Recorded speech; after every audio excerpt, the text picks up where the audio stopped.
These are the novels of Vardis Fisher, some of them: Tale of Valor, Toilers of the Hills, City of Illusion, April, Darkness in the Deep. I'm John Milton of the University of South Dakota, having coffee with Vardis Fisher, the novelist from Idaho, the author of some 35 books, 26 novels, one of our most prolific Western writers. Mr. Fisher and I are going to talk about a number of interesting items, I think, concerning his background and his books. Because, Vardis, you've been in Idaho for so long and have stayed put, which some people marvel at in this day of travel, one of the things that I've wondered about is your racial background, where your people came from, why they settled in Idaho. Well, I haven't stayed put, John, so much. Opal and I have lived outside Idaho much more than most people think. As a matter of fact, I would say that since we went to this particular place in Higman Valley 27 years ago, we have probably spent a third of our life in other states and countries. My racial background, my mother's name was Thornton, which of course is English. Her mother's name was Hickenlooper, which is Pennsylvania Dutch. Fisher is German.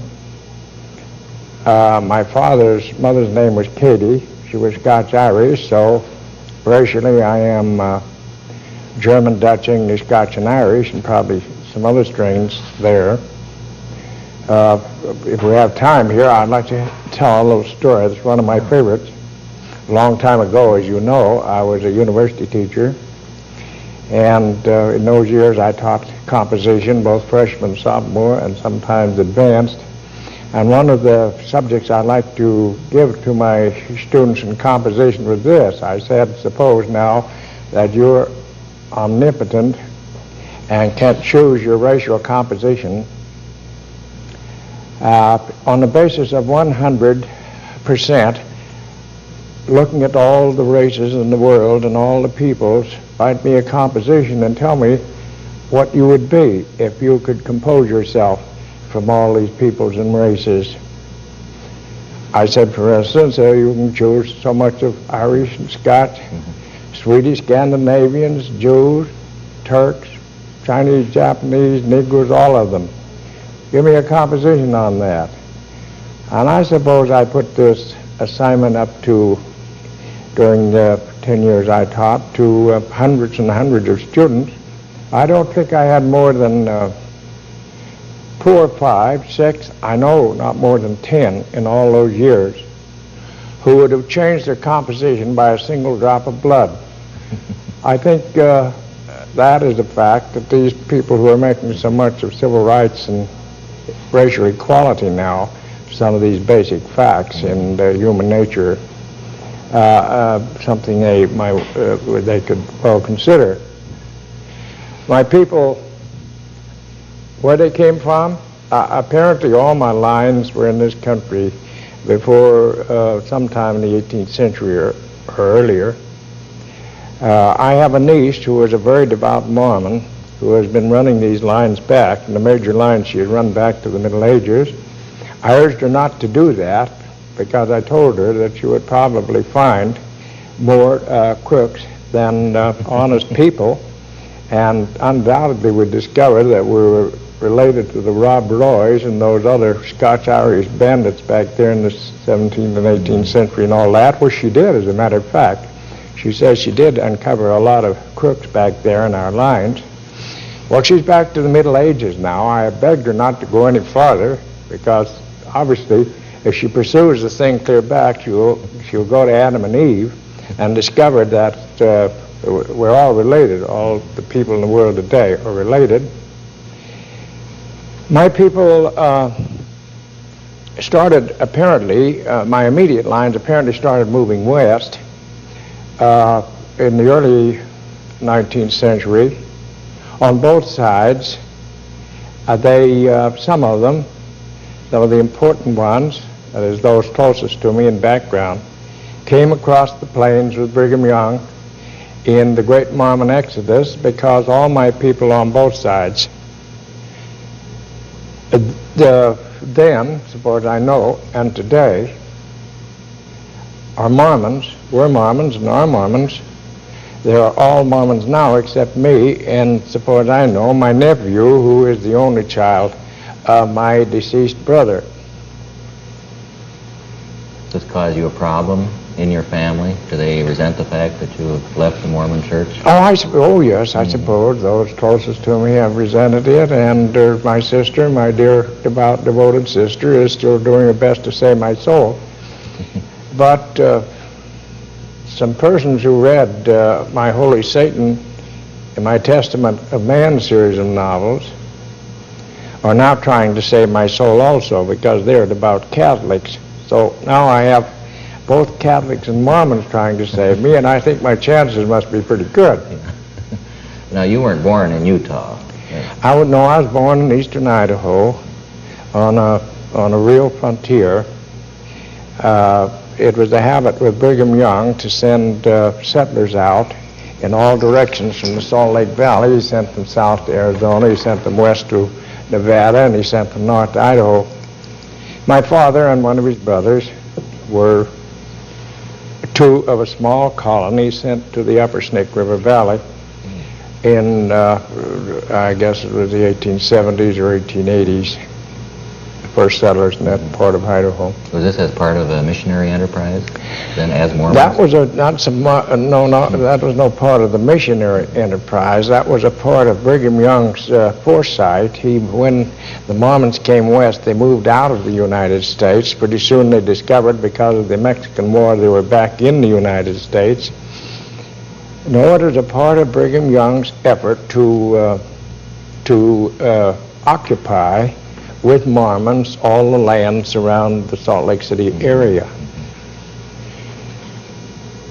So you grew up then in Idaho. This is where you spent your childhood. Yes, in eastern Idaho. I was actually born on a real frontier in, as I have said sometimes, in a one-room cottonwood log shack with a dirt floor and a dirt roof.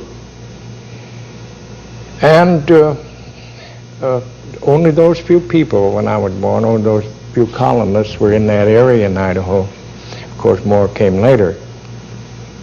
Well, some of the finest writing in your books, even recently, has been nature descriptions, as though you had been quite deeply affected by the childhood in a wilderness environment of sorts. Do you think this is why you have been so attached to nature, the growing up in Idaho?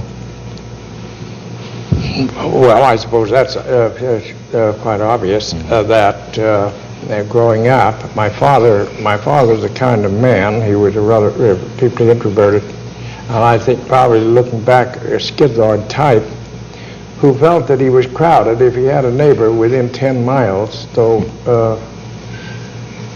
when I was 6 years old, he had 40 acres down there in this area where his father had homesteaded. But he loaded us all into a dead axle wagon, and he had 2 old horses and a few things, bake oven, a few things like that, and he headed up the South Fork Snake River, and he didn't stop until he was about 36 miles from his father's place.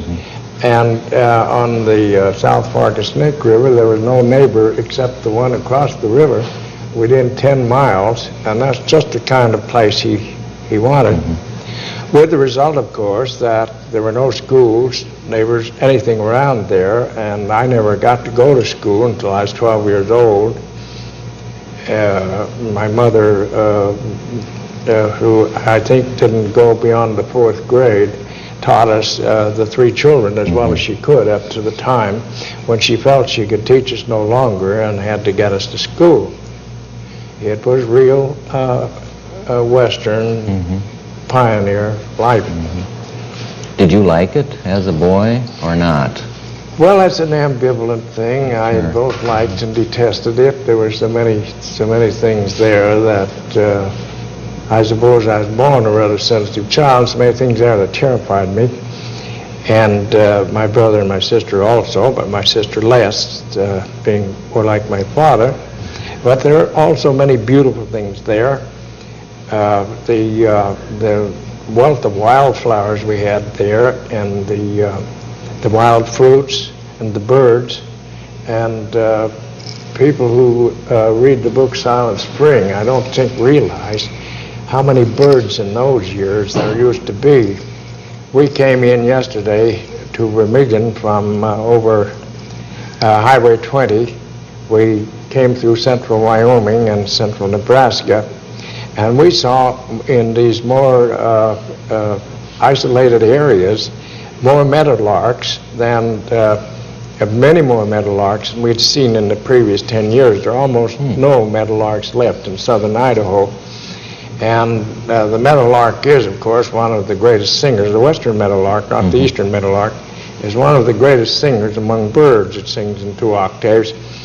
As a child, I was very fond of it, and all the way over these hundreds and hundreds of miles, my wife would say, "There's another meadowlark, did you hear it?" And we heard meadowlarks all along the way. All that sort of thing did go deeply into me as a child. Was the reason for leaving Idaho finally simply the desire to go to graduate school and get a PhD in English? You weren't really leaving Idaho? No, not leaving Idaho. There was no university in Idaho. I had to go to, I guess there was in Moscow then, but it's a long way from eastern Idaho. No, I was sent to Salt Lake City. I took my BA in Salt Lake City. I would not have gone probably to graduate school, and I probably would not be sitting here today if I had not had a great teacher in Utah. I had assumed that I would get a teaching certificate to qualify me for high school teaching, which I did get and which I have. And after I got my first degree, I think I would have gone out teaching in high school because I was married then and had a wife and child. If this professor had not said, "You're not going to do anything of the kind, you're going back to Chicago this summer and to take the summer course back there, and after you come back, I'll give you a job in my department." Well, I'd never foreseen that anything like that would happen to me. So he practically, there's no saying no to him. I didn't have any money. I just had to go back to Chicago and do all the work I could that summer on my master's. I came back and taught the next year in his department. And then he said, I thought of had the idea, you know, that maybe I had a sinecure there and I was settling down to a teaching job. And he said, "No, just this 1 year. You're going back now and get your doctorate." Well, I didn't have anything to say about it. So in one way and another, I went back to Chicago and got through. Well, you spent then I suppose the standard 4 years at the University of Chicago, 3 or 4 years, living in a big metropolitan area, which is quite a switch from the Idaho wilderness. Quite a difference, yes. Did you find that this period changed your attitudes greatly, other than the actual academic work you were doing? Or how did Chicago affect you? Well, it was, of course, an enormous city. The University of Chicago is out on the south side of it, and with 2 magnificent parks, Washington and Lincoln, one on either side. But and I didn't see much of Chicago because it is about, I guess, downtown Chicago from the campus of the University of Chicago must be about 15 miles. And I had no occasion to go down there. So the part that I saw of Chicago with the 2 parks in the Midway were not really big cities. But if I had had to live in Chicago, I suppose I would have detested it, because I have always had this Dickens idea toward big cities that they're very ugly things. Cities like, you know, Pittsburgh and St. Louis and Memphis and some of the uglier cities in this country. I think back there in my early childhood and in my adolescence, throughout that whole period, that the country, the values of the country went into me so deep that nothing would have affected it really. Nothing could have dislodged that loyalty. Now, after you got your PhD at Chicago, then you went back to Utah, was it, to teach at the university again? I went back to Utah. I taught there 3 years. I had trouble with the Mormon Church all the time I was there, and I knew when I was teaching that I would have to that I would be put out or I'd have to resign, because that was made plain by the hierarchy of the Mormon Church. I had difficulties every year, and the difficulties became more and more serious. So I applied for a position in New York University of Washington Square, and then was accepted and resigned, knowing that I wouldn't have had more than another year or two before I wouldn't have had the opportunity to resign. I would have been asked. I don't know how many years I had to teach in those times for tenure, but I didn't have tenure. I think it used to be 7 in most places, 7. and it's come down to 3 now in some schools. Yeah, I think it has been decreasing. But I think you mentioned one day that one of the experiences you had while teaching there was having Wallace Stegner in class for a day or two. Stegner has himself become fairly well known as a writer and a teacher. Yes, Stegner, I felt from the start of my teaching that the students should not be forced to attend classes. I never called a roll, and I never took a list of absentees in all the years I was teaching. I told my students when I met them the first time that if they did the work in the libraries or anywhere they wanted to do it and passed the examinations, they did not have to appear again if they would accept a C-. And if they wanted to accept a C-, they could come up to me after class and I'd give them a C-, and they would be done with class attendance.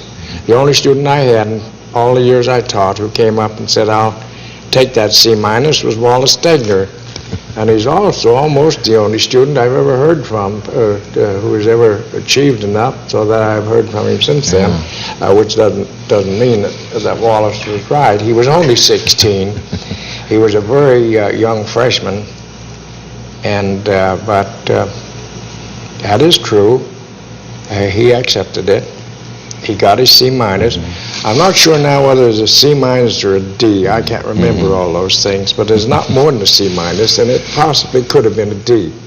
Anybody could check to see whether in freshman composition Wallace Stegner has a D in the University of Utah.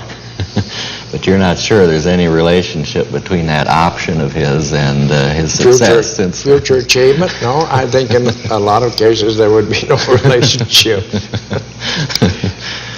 Do you have any other memorable memories of teaching, or is this a period that after you went full-time into writing you wanted to forget about? As a teacher, I have to ask this. Yes. Memorable, I had never thought of that. Do you still think at all about the years that you taught? None occurs to me at the moment. No. Outstanding students and that sort of thing. Any instructor has outstanding students. They vanish down the years, and usually one never hears from them again. I have heard from maybe 3 or 4 of my, maybe more than that, maybe 5 or 6 or 7 the students I once had, but only because they have discovered that I'm publishing books and written to me. Yeah. But it's been, 34 years now since you I left teaching? I left teaching in 1931 in New York City, but because I had no money, I taught 3 quarters, I think, in the University of Montana after I came out.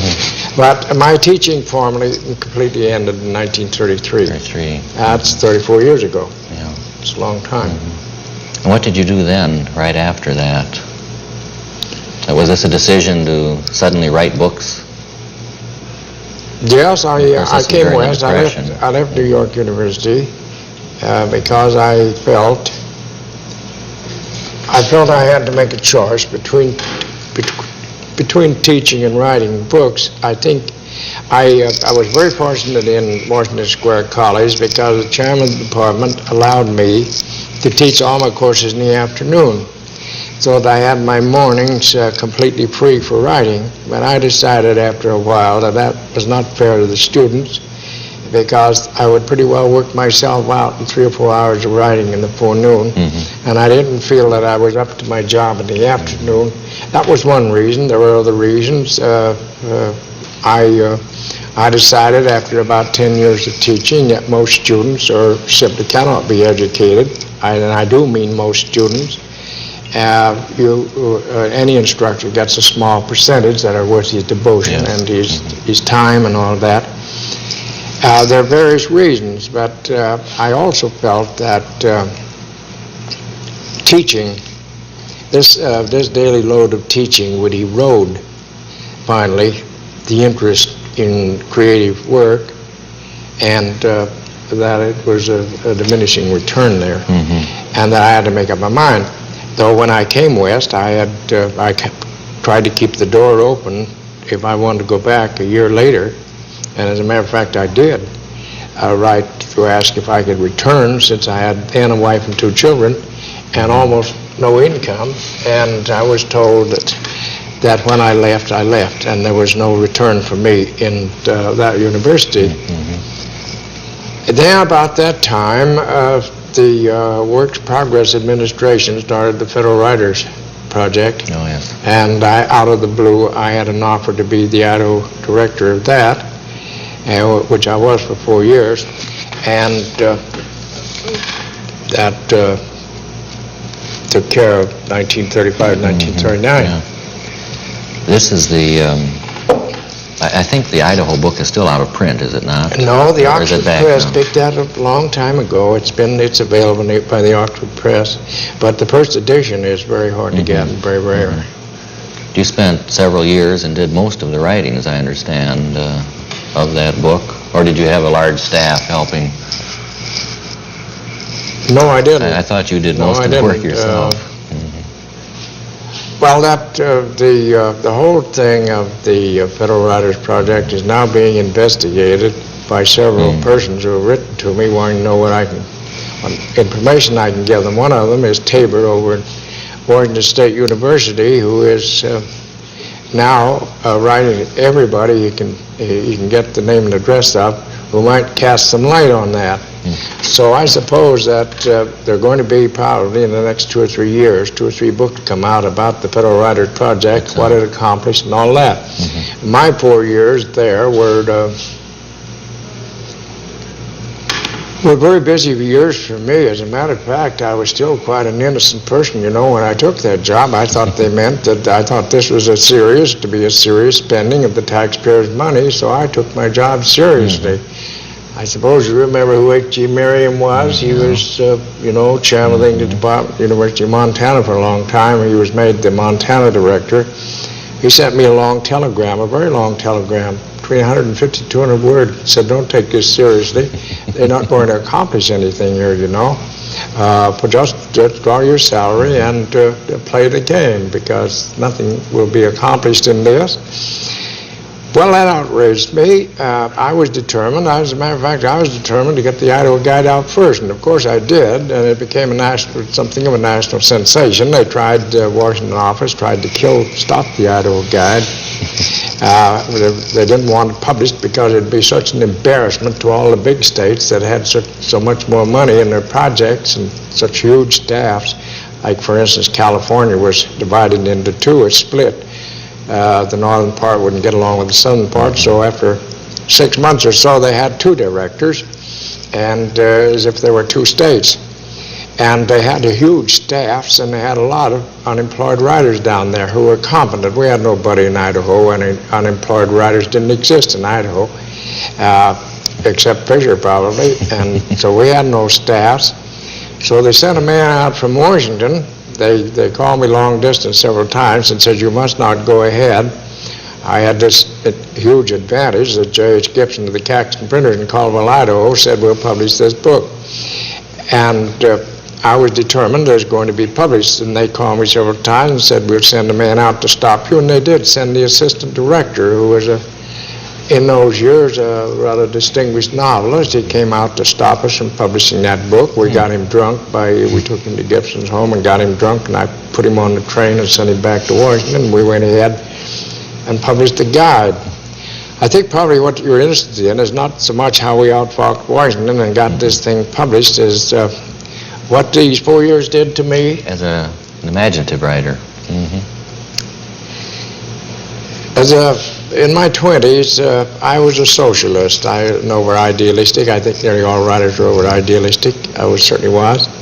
And I was a socialist. I believed that human beings were enlightened enough to work out a better system than what they had. And I was devoted to it. I voted for such socialistic persons as Bob La Follette Sr. I had those wrong conceptions of motives of people when I went on to this project. Well, I discovered so much crookedness in this thing, in this project, so much freeloading, so much thieving from federal supplies, so much loafing. The whole thing in Idaho, and Idaho is no different from the other states I have learned since. It was such a dreadful thing that I became, of course, more and more disillusioned, and ended up completely disillusioned. And now, politically, I'm known as a reactionary because I no longer believe in socialists, and I don't believe in this enlightenment in public servants. There are a lot of good public servants, but most of them are shysters.